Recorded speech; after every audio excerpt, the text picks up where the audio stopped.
about to film, so I'm gonna do like my full face of makeup and hair and everything. But I was just making some lunch and some coffee, and I thought I would update you guys on what's happening because there has been a crazy turn of events with Clinton. And I explained it all on my Instagram story, so I'm actually just gonna insert that footage right here in case you missed it. All right, you guys, crazy update about Clinton. So somebody saw a paw boost that was posted earlier today and recognized Clinton and reached out to the rescue. So we realized that this was the same dog, so we were able to reach out to the owners and connect with them and figure out what the heck happened, why he was by a dumpster, and all of that. So his name is actually Chocolate. He's 11 years old. He has lived with his family his entire life, and I was able to meet with them in person tonight to drop him off and just talk about what happened. I want to say first and foremost that this is a very happy ending to this story. He was so excited to be reunited with his family. I've never seen him so happy. His tail was wagging. He was giving them kisses. He was so happy to be home. And what happened was his owner was taking out the trash, and she usually shuts the gate completely behind her, but I think this time it must have been left ajar somehow, and he was able to push it open with his nose, and then he ran off to go look for her, and she didn't see it until it was too late. So how he ended up by the dumpster was somebody captured him while he was running and dumped him there instead of trying to find his owner or handing him over responsibly to a shelter. Or, I mean, luckily the rescue was so close by that he did end up in the hands of a shelter, but imagine if he hadn't. So based on the condition of him and the fact that he wasn't wearing a collar, we then did the next best thing, which is to go check to see if he has a chip. He was not microchipped. He was not fixed. So because of all of those things, we assumed that he was a stray. And of course, we always check message boards and things like that, but there had been nothing posted on him, no flyers, nothing until today. So it is so important to put a collar on your dog, make sure it has a tag with your information on it.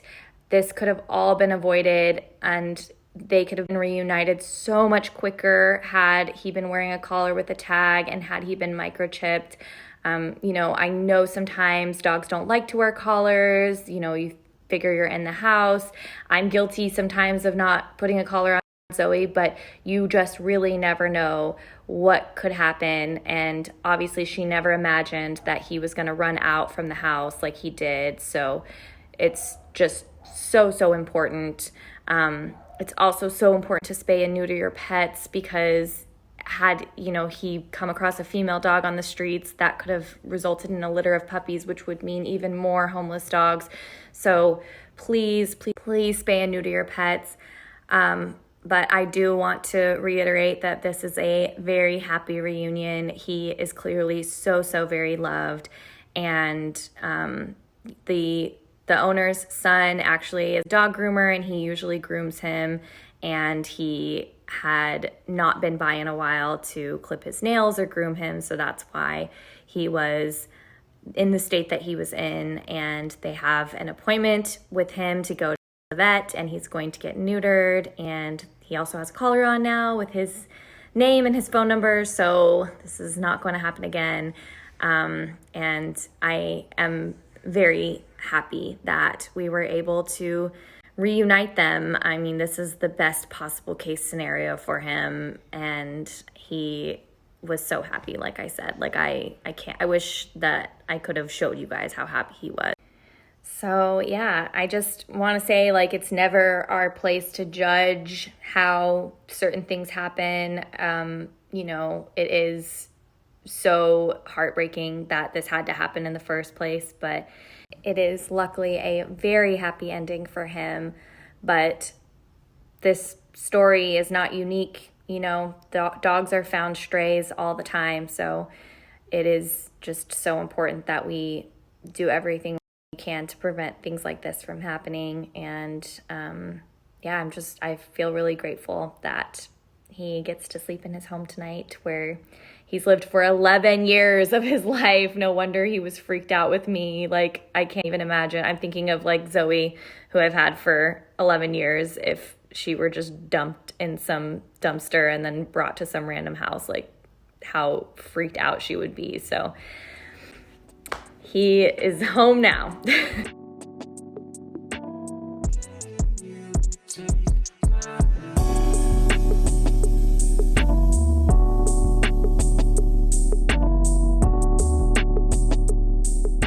So yeah, I went through a whirlwind of emotions when I found out that this dog had an owner, because the condition we found him in was just not, it was not apparent that this dog had an owner because he was in such bad shape. No injuries that we saw, but just like the grooming upkeep and things like that. I was initially very this isn't right. Like, if they're not taking care of their animals, they shouldn't get them back. But multiple people from the rescue talked to the family. I got to meet them when I went over there to drop him off. Yeah, it's just a really hard situation, you know. Dogs are seen as property in LA, at least. I don't know if it's like that everywhere, but they're seen as like a car. They're not seen as like a living creature, like a child. So neglect, you know, things like that. There's not really a system in place to protect animals from things like that.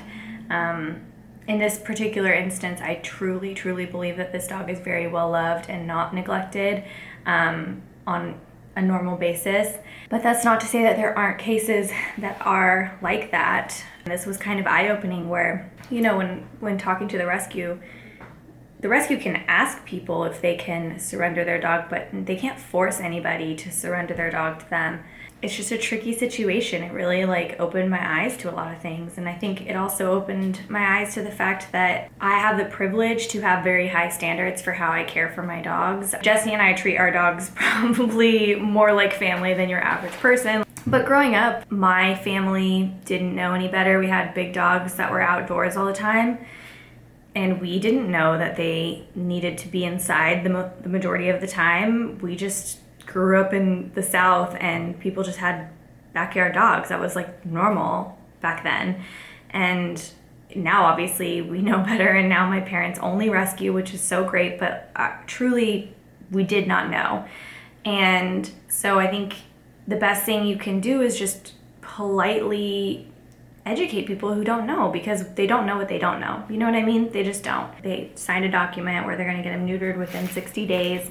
So yeah, I felt really good about that, and I just felt really good seeing how happy he was. That to me was the biggest thing. He doesn't care if his nails are long, he just knows that he loves his family. So it was the right thing to do. And yeah, I just wanted to acknowledge that it was not just an easy okay, here you go kind of thing. There's a lot more behind the scenes to it than what meets the eye, and that it was hard. I don't really know what else to say about it, but the fact is that he is loved, he's home, and now we can focus on the dogs that are not loved and are neglected and have been abandoned, because the number of dogs that have been abandoned is never ending. I mean, how do you think they end up in the shelter to begin with? I know a lot of you were really touched by him. He was a really, really sweet dog.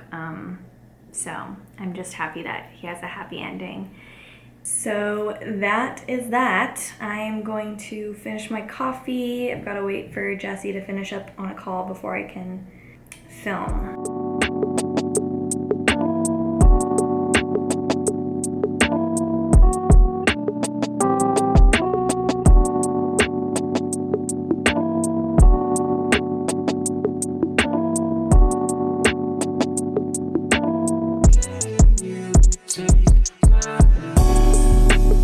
This is what filming looks like. Yay.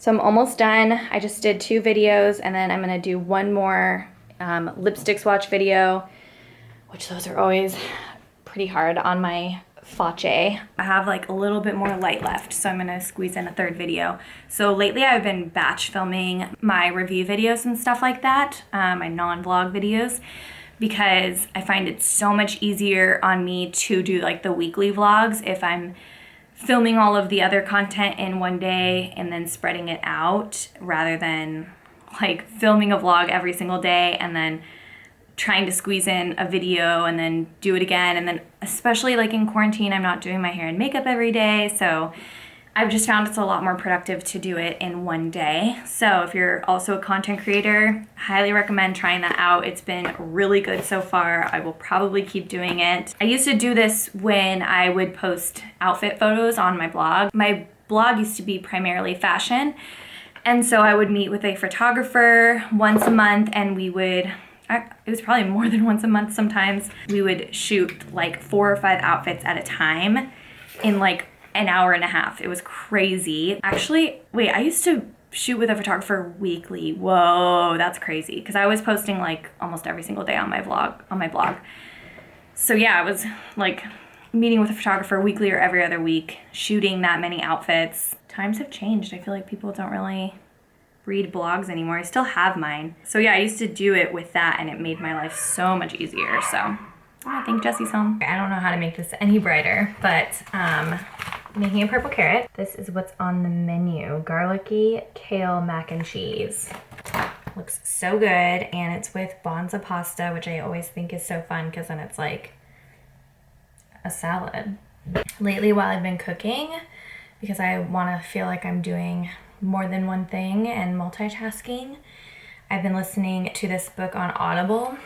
Not sponsored, but call me Audible. It's called Know My Name by Chanel Miller, and it's the author was sexually assaulted by Brock Turner. It was a very well-known case, and she wrote a book, and it's really, really freaking good. I have not enjoyed a book this much in a really long time.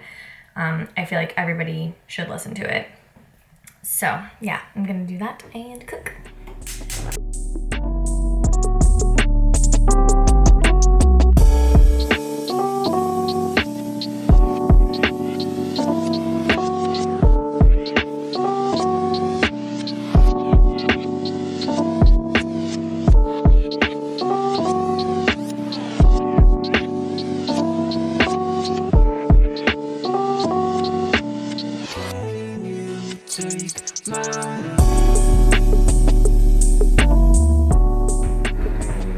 Holy crap. Good? Yeah, you have to make this sick.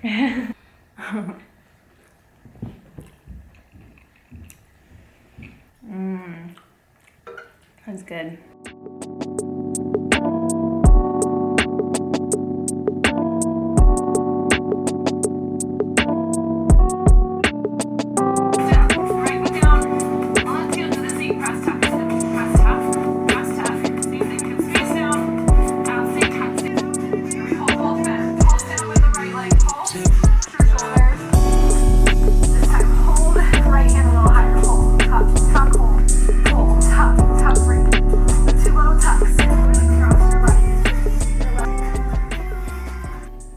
Home, ordered some Pura Vida, which is definitely one of our favorite restaurants. We eat it as often as we can, trying to support our local vegan spots as much as we can. I get the puttanesca and Jesse gets the carbonara, but honestly anything there is amazing. I've had like everything. Am I even in frame? What's happening?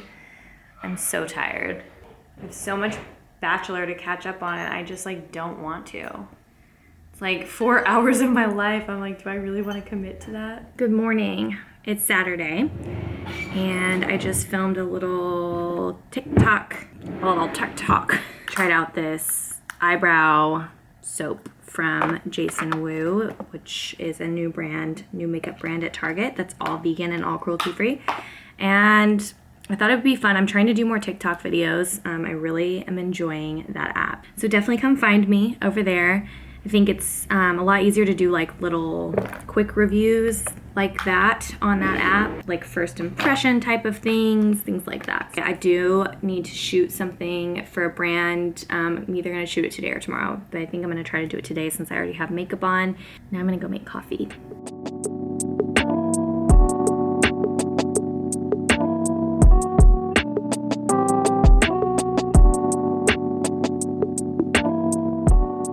We're eating coffee and leftover buffalo cauliflower pizza. This is not a quarantine brunch. I don't know what is. Also, will I ever vlog without pizza in it? The answer is no.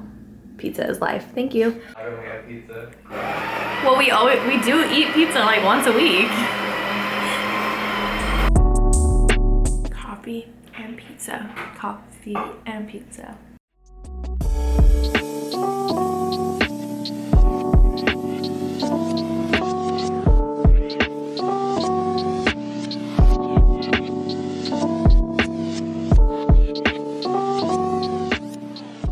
Archie. Yeah! Wow, good boy. I thought he was gonna get food for sure. Zoe, come here.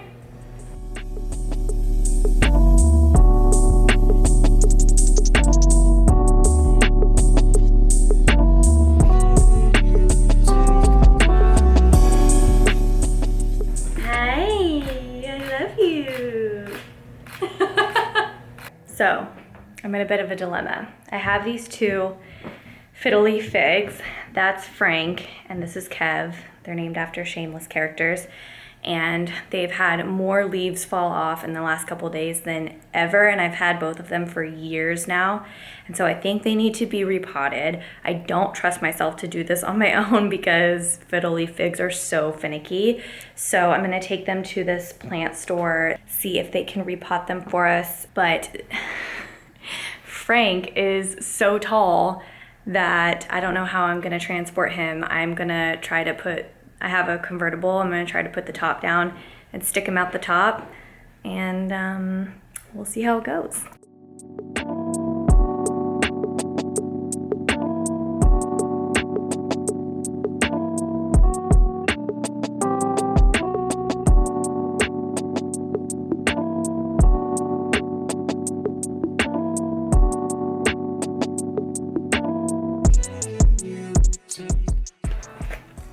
Health is wealth, y'all. What a random little find. Kind of sketch, but we trusted. They were really nice. They said that the sauce would be a lot going on. Washington, D.C. style barbecue sauce. We were joking that all we've eaten today is basically fried cauliflower.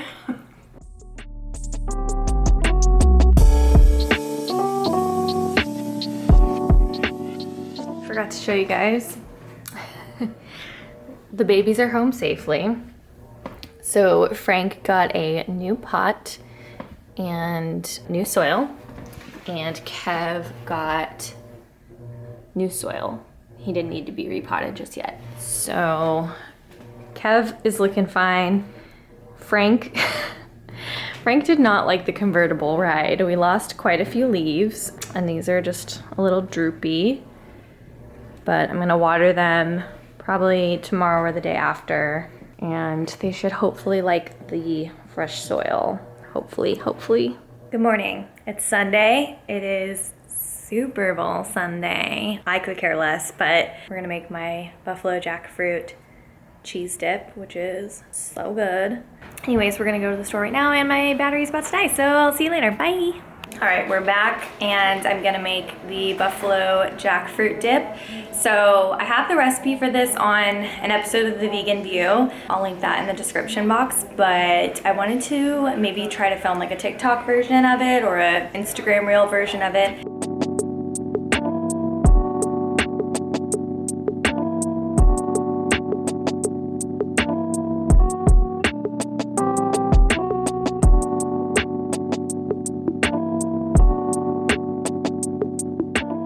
I don't know how that TikTok turned out.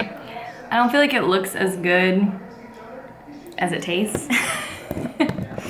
And that's why I'm not a food blogger. Hello, it's Hannah and Archie from the future. I forgot to close out this vlog, but I wanted to do so. So thank you so much for watching, and don't forget to subscribe to my channel before you leave. I've been doing weekly vlogs and I'm really enjoying them. So stick around to see more vlogs like this one, and I will see you guys next week. Bye!